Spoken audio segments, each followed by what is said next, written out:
네, 이제 무더운 여름도 지나가고 또 이제 가을이 왔습니다. 우리 끝나지 않을 것 같던 이 한여름철의 이 뜨거운 열기도 이제 입추 그리고 처서를 지나니 이제 완연히 꺾여가고 있음을 우리가 느끼게 됩니다. 우리가 이제 가을을 맞이하게 되었으니 더욱더 우리 저와 또 여러분들의 신앙이 깊어지는 이 계절 되기를 부탁드립니다. 우리 그 마음을 담아서 우리 양옆으로 서로 얼굴 보시면서 인사하시겠습니다. 신앙이 깊어지시기 바랍니다. 인사하겠습니다.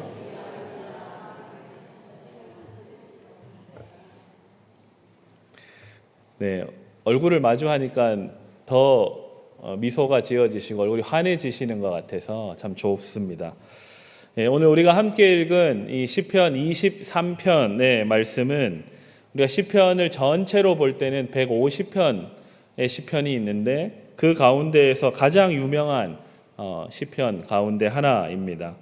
뿐만 아니라 성경 전체로 범위를 넓혀봐도 가장 많이 알려져 있고 가장 많이 읽혀지는 본문 가운데 하나가 바로 오늘 읽은 이 시편 23편입니다. 우리가 잘 아는 것처럼 수많은 노래로도 불려지고 또 수많은 찬양대에서 합창곡으로도 불려지기도 하고 또 교회 학교 아이들은 또 이 시편 23편을 암송하기도 합니다. 뿐만 아니라 교회 다니지 않는 사람들도 시편 23편의 말씀은 알고 있을 정도입니다. 그래서 어떤 목사님께서는 이 시편 23편만 제대로 알면 신앙생활하는데 문제가 없다라고 말하기까지 합니다. 또 다른 어떤 목사님께서는 장례 예배만 되면 늘 본문을 시편 23편으로 정하고 또 이 말씀으로 유족들을 위로하고 또 함께 위로하러 온 성도들을 또 이 시편 23편의 말씀으로 또 하나님의 마음을 전합니다. 또한 오늘의 본문이 우리는 글자로 된 성경을 보아서 알고 있지만 실제로는 시편 말 그대로 노래이면서 시입니다. 그래서 그냥 이 글자 그대로 읽으면 그 맛이 살지 않아서 어떤 인터넷을 찾다 보니 사투리 버전으로 이 시편 23편을 바꾸어서 읽기도 하는 것을 보았습니다. 제가 잘 안 되지만 그 가운데 전라도 버전과 경상도 버전을 한번 알려드리도록 하겠습니다. 한번 잘 들어보십시오. 먼저 전라도 버전입니다. 아따 여호와가 시방 나의 목자신디 나아가 모자란 것이 있겠냐. 그분이 나를 저 푸르러분 목장에서 쉬라고 해불고 내 뻗친 다리가장 쪼까 쉬어불게 하려고 물가스로 인도했쁘네 어째스까잉. 이게 전라도 버전입니다. 저는 근데 원래 경상도 출신이라 이게 익숙하지 않은데 네이티브로 우리 김명삼 목사님이 계시니까 나중에 한번 꼭 들어보시기 바랍니다. 이제 원래 저의 고향과도 같은 경상도 버전으로 한번 들려드리겠습니다. 여호와는 마 내 목장기라 그라이 내 삼아 답답할 게 없대. 저 시퍼런 풀구덩이에 내 삼아 자빠져 자고 시원한 도랑가로 내일 잡아 당기신대. 어쩌든지 정신 차리고 옳게 살아라 카심은 다 당신 체면 때문이시라 카네. 이게 경상도 버전이랍니다. 저는 경상도가 고향이라 이 경상도 버전으로 된 이 시편 23편이 더욱 마음에 확 다가옵니다. 이처럼 시편은 지금으로부터 수천 년 전에 고대 근동 지방의 상황과 그 당시 사람들의 삶의 현장에서 이 시편 23편을 기록한 이 다윗과도 같은 그 시대를 살았던 사람들이 겪게 된 여호와 하나님을 향한 그 찬양과 그 신앙의 고백으로 쓰여졌기 때문에 오늘 저와 여러분처럼 이렇게 예배당에 앉아서 이 성경책을 펼치고 읽을 때는 그 맛을 온전히 느끼기가 쉽지 않습니다. 뿐만 아니라 오늘 우리는 성경에 기록된 대로 문자 그대로 읽어가는데 실제 이 시편은 악기를 연주하기도 하고 또 함께 리듬에 맞춰서 노래를 부르기도 하였던 그러한 성경의 본문입니다. 그래서 오늘 우리가 그냥 여호와는 나의 목자시니라고 읽어갈 때는 이 시편의 그 느낌 또 그 분위기를 온전히 느끼기에는 한계가 있는 것 같습니다. 하지만 우리 성령 하나님께서는 오늘 이 하나님의 말씀을 통해서 그와 동일한 은혜를 저와 여러분의 마음 가운데 허락하시기를 기대합니다.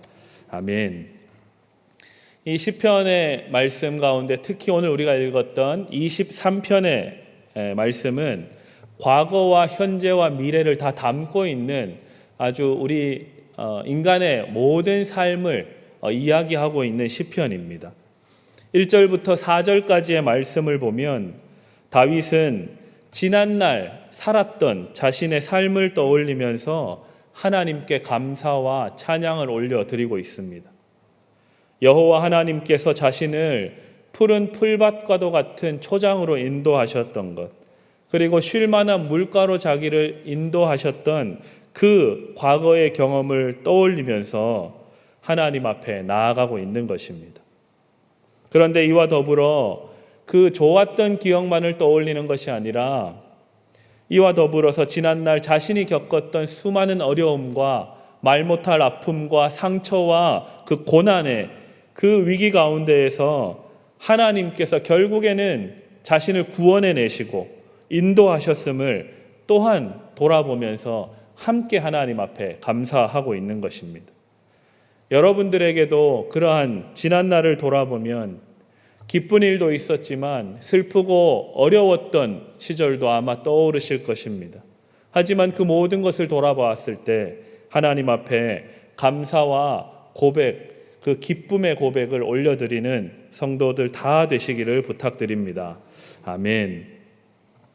이 과거를 지나서 5절에 가게 되면 지금 바로 이 현재에 하나님을 향한 믿음과 신뢰를 노래합니다. 우리 5절의 말씀을 다시 한번 함께 읽어보도록 하겠습니다. 함께 읽습니다. 시작.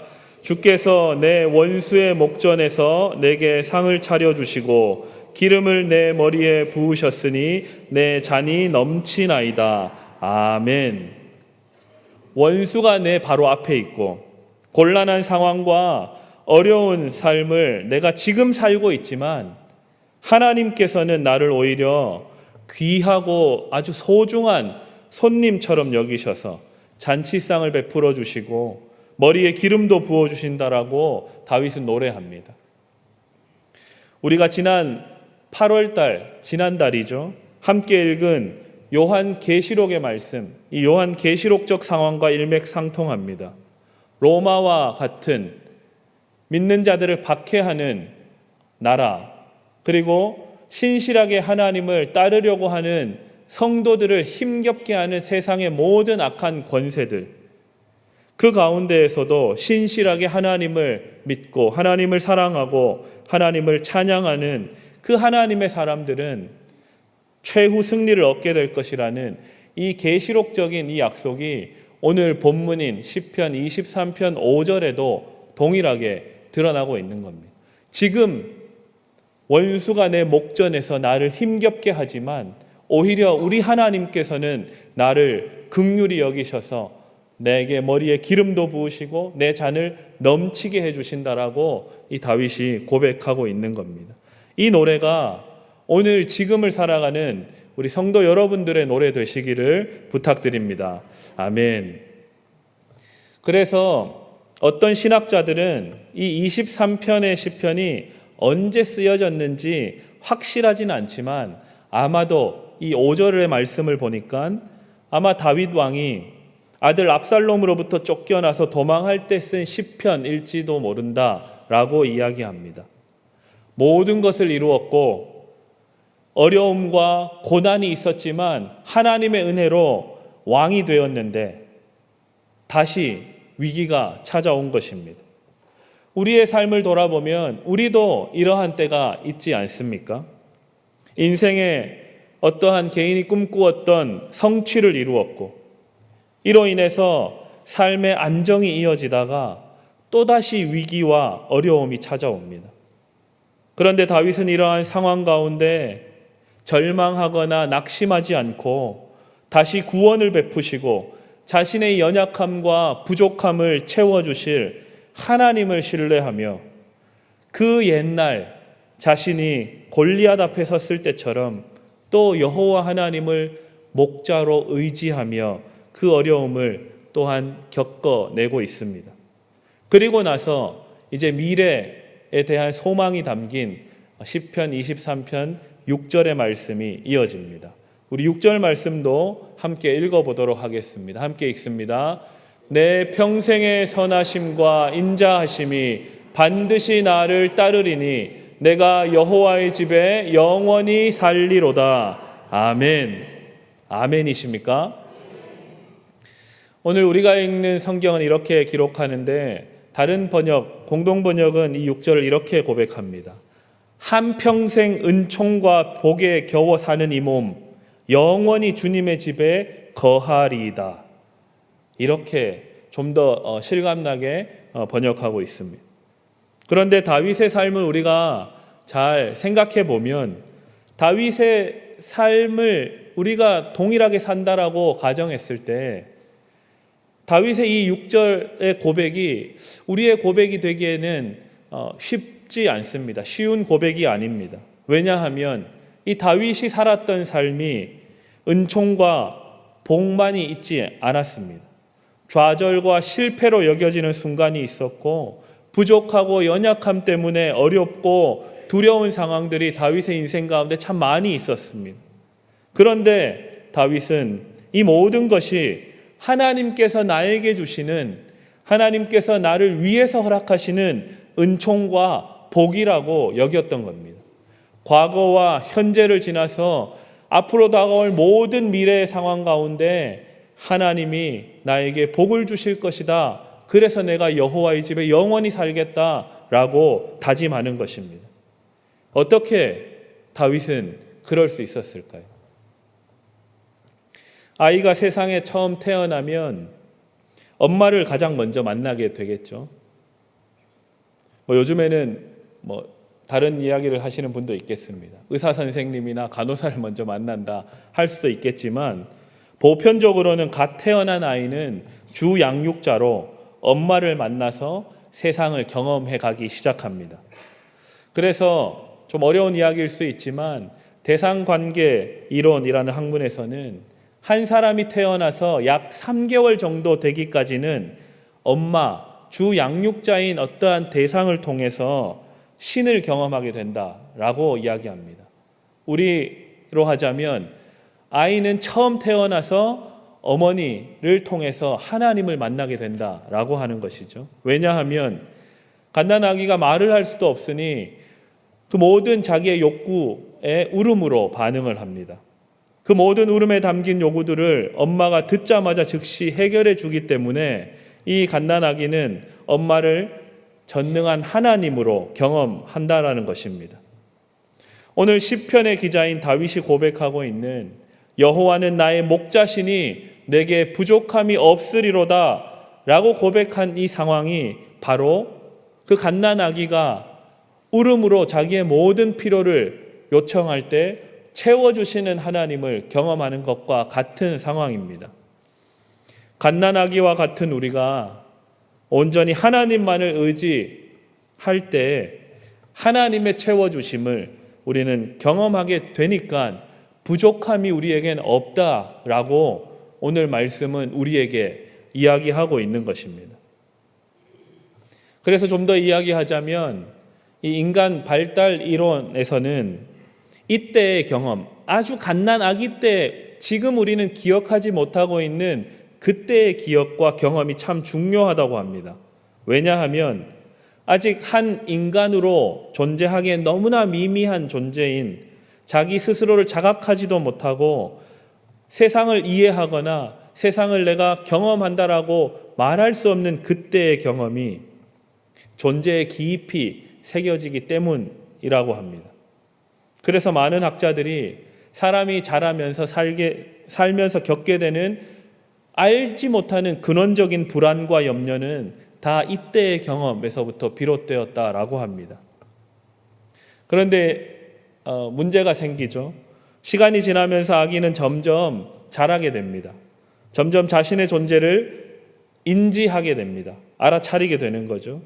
그래서 자신에게 무한한 만족을 주었던, 자기가 필요가 있을 때 울면 즉각 찾아와서 먹을 것을 주든지 기저귀를 갈아주든지 했던 하나님과 같은 존재였던 엄마가 이제는 자신에게 만족을 주기도 하지만 좌절과 실망을 주기도 한다는 것을 경험하면서 자랍니다. 엄마가 완벽하지 않다라는 사실을 아기는 자라면서 경험합니다. 그래서 초기 몇 개월 동안 이 갓난아기가 양육자를 통해서 아주 긍정적인 하나님 경험을 하게 되면 우리는 지금 설명할 수 없는, 기억도 나지 않는 그 갓난아기 시절의 존재 깊이 긍정적인 하나님에 대한 이미지가 생겨나게 된다라고 합니다. 그래서 안정감과 평화가 그 존재에 깊이 새겨지는 거죠. 그래서 이후에 자라가게 되면서 세상으로부터 겪게 되는 좌절이나 세상으로부터 겪게 되는 실패나 낙심이나 이런 부정적인 경험이 찾아온다 할지라도 자기가 존재 깊이 쌓아두었던 하나님에 대한 긍정적인 경험과 믿음으로 인해서 그 모든 어려움과 좌절을 이겨갈 수 있는, 그래서 점차 건강한 어린이로, 성숙한 성인으로 자라가게 된다라고 합니다. 실제로 청소년을 대상으로 연구한 어떤 결과에 따르면 요즘 중2는 이제 북한군도 무서워한다는 우스갯소리가 있는데 부모님들이 참 다루기, 어떻게 이 아이를 중학교 시절을 양육해야 되나 많은 고민이 드실 텐데, 이 청소년들 가운데 중학생들을 대상으로 연구를 했는데 이 어떤 결과에 따르면 비행을 저지르거나 청소년 시절에 아주 큰 사고를 치거나 그냥 일반적인 그 나이대로 자라지 않고 아주 큰 어려움과 곤란을 겪게 되는 청소년들을 조사해 보았더니 어린 시절 부모로부터 그 모든 자기의 욕구나 필요에 대해서 거절당했거나 그 어린 아이로서 누려야 했을 모든 것에 제대로 돌봄을 받지 못했다는 사실을 연구 결과로 발견하게 되었습니다. 그런데 이까지는 우리가 흔히 상상할 수 있는 이야기입니다. 그런데 놀라운 사실이 함께 발견되었는데, 그 반대로 양육자가 그 아이의 모든 필요를 채워주고 모든 것을 다 해준 부모들의 청소년기 아이들도 동일한 비율로 비행 청소년이 되거나 아주 큰 사고를 치거나 어려움을 겪게 된다는 것을 연구 결과로 발견하게 되었습니다. 이게 아주 역사적인 결과였는데요. 이 결과로 인해서 완벽한 엄마, 퍼펙트 마더가 좋은 양육자가 아니라 충분히 좋은 엄마, 굿 이너프 마더가 양육자로서의 아주 건강한 모델임을 학계에서 받아들이게 되고 이제는 정설이 되었습니다. 이로 인해서 부모들의 어떤 아이를 양육하는 데 있어서의 죄책감이 해소가 된 것입니다.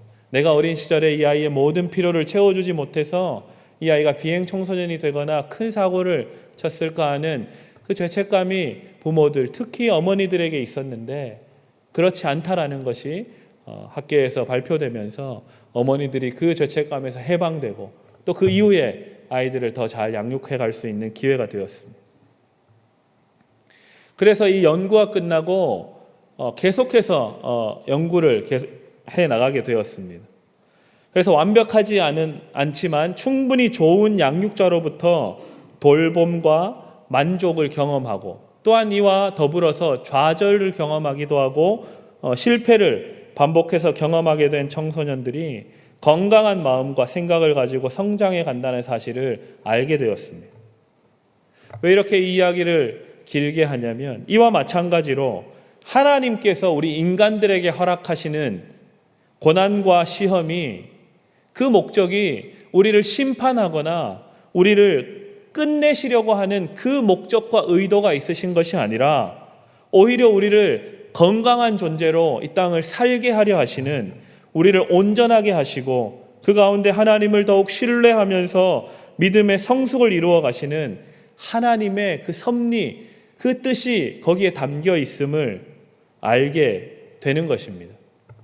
다윗에게 있었던 수많은 좌절의 경험, 왕이 되었으면 이제는 태평성대를 이루고 이스라엘을 잘 다스리면 성경이 더 권위 있는 책이 될 텐데, 왕이 되었는데 그 이후에 그 누구도 아닌 자기가 사랑하는 아들로부터 배반을 당하고 또다시 어려움과 고난의 길로 들어서는 이 이야기, 이 하나님의 섭리를 통해서 하나님이 우리를 끝내시려고 하는, 우리를 심판하고 징계하려고 하는 하나님의 목적이 있는 것이 아니라 오히려 다윗을 온전하게 하시는 하나님의 섭리가 그 가운데 있었음을 우리는 말씀을 통해서 볼 수 있어야 합니다. 그래서 오늘 다윗은 여호와가 나의 목자시니 내게 부족함이 없다라고 고백할 수 있었던 겁니다. 우리 옆 사람 얼굴을 다시 한번 바라보시죠. 이렇게 고백하겠습니다. 주님이 나의 목자시니 부족함이 없습니다. 인사하겠습니다.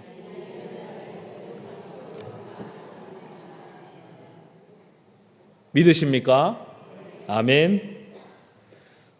앞에서 말씀드렸던 것처럼 다윗의 삶에는 인간적인 눈으로 바라볼 때는 부족한 것이 너무 많았습니다. 여호와의 이름을 믿음으로 멋지게 그 골리앗 장군을 넘어뜨렸던 그 소년 시절에 다윗이 경험했던 하나님은 참으로 놀랍고 위대했습니다. 수많은 이스라엘 군사들이 두려워하면서 싸울 엄두를 내지도 못하고 자신들이 믿는 하나님을 조롱함에도 불구하고 거기에 대응하지도 못하고 숨어서 떨고 있던 자신들의 민족의 군대들, 이 소년 다윗이 그 상황을 만나게 되면서 오히려 군인도 아니었던 일개 목동인 다윗이 자신이 믿는 하나님을 당당하게 선포하면서 아주 잘 훈련된 블레셋의 군사들과 또한 그 앞에 선봉장에 서 있던 거대한 골리앗 장군을 마주합니다. 그런데 여호와 하나님의 이름이 다윗을 승리하게 만들었어요. 칼과 창과 단창이 아니라 여호와 하나님의 이름, 내가 너와 함께 하겠다 하는 그 여호와의 이름이 다윗을 승리하게 하였습니다. 이 하나님 경험이 다윗에게는 엄청난 자산이 된 것입니다. 그런데 그런 멋진 승리를 주신 하나님이라면 앞으로의 다윗의 모든 삶에도 승승장구하게 다윗을 인도해야 이야기가 어느 정도 맞아가는 것처럼 느껴집니다. 그런데 우리가 잘 아는 것처럼 다윗의 이후의 삶은 어떠합니까? 그렇지 않았습니다. 이후 다윗은 초대 왕이었던 사울 왕의 미움을 사게 되어서 아주 길고 긴 고된 도망자의 삶을 살았습니다. 죽음의 위협을 수차례 넘기기도 하며 피곤한 인생을 살아갑니다. 그런데 기적이 찾아왔습니다. 자신을 괴롭히던 사울 왕이 죽임을 당하고 하나님의 은혜로 도망자였던 이 다윗이 이스라엘의 두 번째 왕으로 등극하게 되었습니다. 하지만 앞에서 말씀드린 대로 이후에 태평성대를 이루고 오래 살았다라고 이야기가 끝나지 않고 아들 압살롬이 반역합니다. 다시 다윗은 도망자의 신세가 되었습니다. 다윗의 인생이 참 고달픕니다. 하지만 우리가 잘 아는 것처럼 결국 다윗은 모든 고난을 뚫고 다시 이스라엘의 왕으로 복귀하게 되면서 이스라엘의 태평성대를 이루게 됩니다. 그런데 그러한 평화도 영원하지 않고 또 어려움을 만나게 됩니다. 다윗이 유혹을 받게 되어서 우리아의 아내인 밧세바를 범하게 되었고 그 사실을 덮기 위해서 우리아를 죽게 만듭니다. 살인 모사를 하게 된 거죠. 아무도 모를 줄 알았는데 하나님께서 아셨습니다. 아무도 모를 줄 알고 잘 처리했다고 생각했는데 하나님께서 그 다윗의 마음의 의도와 그 생각을 아셨습니다. 한 나라의 왕으로서 인간의 눈으로 보자면 그것도 고대 사회에서 오늘날과 같은 민주화된 사회가 아니라 고대 사회에서 왕의 권력이란 상상을 초월하기 때문에 그저 한 사람이 죽었을 뿐인데 그냥 넘어갈 수도 있는 아무것도 아닌 그 문제가 하나님이 보시기에는 아주 심각한 죄악으로 보여졌던 것입니다. 다윗은 죄인으로 하나님 앞에 회개의 시간을 보내게 됩니다. 이처럼 간략하게 말씀드렸지만 다윗의 삶에는 아주 다사다난한 일들이 많이 있었습니다. 그 인생의 말년에 오늘 시편 23편이 기록되었다고 어떤 신학자들은 이야기합니다. 그래서 그 인생의 말년에 다윗이 자신의 온 삶을 돌아보니 좋았던 적도 있었지만 너무나 힘겹고 어려웠던 삶도 많았다는 것을 보게 되었습니다. 그런데 그 모든 것이 바로 하나님의 인도하심과 하나님의 은혜였다는 것을 다윗이 깨닫게 된 것입니다. 그래서 여호와는 나의 목자시니 내가 부족함이 없다라는 고백을 할 수밖에 없는 것입니다. 여호와는 나의 목자시니 내게 부족함이 없으십니까? 좀 주저하신 것 같은데 제가 다시 묻겠습니다. 여호와가 나의 목자시니 부족함이 없으십니까? 아멘. 다윗과 같이 사도 바울도, 우리가 잘 아는 바울도 이러한 고백을 합니다. 빌립보서 4장 13절의 고백이죠. 내게 능력 주시는 자 안에서 내가 모든 것을 할 수 있습니다. 아주 은혜로운 고백입니다.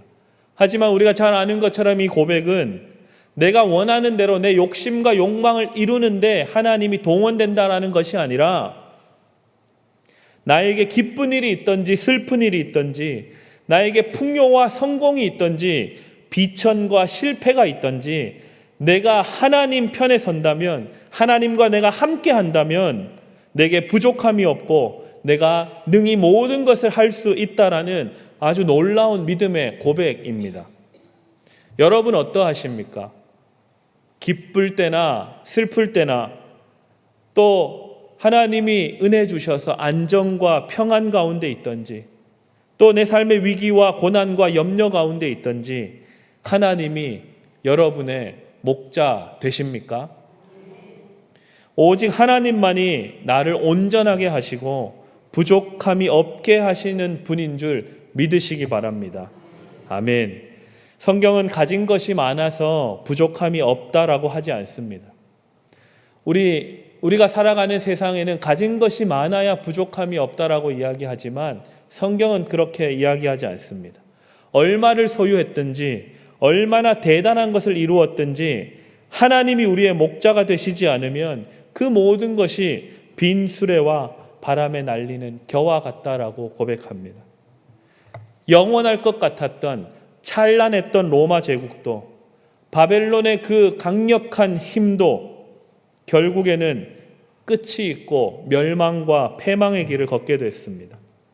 오직 영원한 것은 성경의 말씀처럼 오직 하나님의 나라밖에 없습니다. 오늘 본문의 다윗도 신약시대의 사도 바울도 그 사실을, 그 진리를 깨달았던 것입니다. 그리고 예수님께서 바로 이 위대한 진리를 저와 여러분에게 가르쳐 주시기 위하여 이 땅 가운데 오셔서 우리의 화목 제물이 되어 주셨습니다. 이 땅의 유대 왕으로 등극하지 않으시고 우리의 화목 제물로 십자가에 달리셨음이 우리에게 말씀하고 있는 것을 깨달아야 합니다. 사랑하는 신일의 성도 여러분, 여호와가 우리의 목자 되셔야 우리에게 부족함이 없습니다. 물질의 부족함이 없는 것이 아니라 우리의 온 존재가 하나님과 함께 영원한 주님의 나라에 살게 되는 것입니다. 이 땅에 살지만 죄 많은 이 세상에 우리는 살아갈 수밖에 없지만 하나님과 더불어 천국에서의 삶을 누리게 되시는 여러분 모두가 되시기를 주님의 이름으로 축복합니다. 아멘.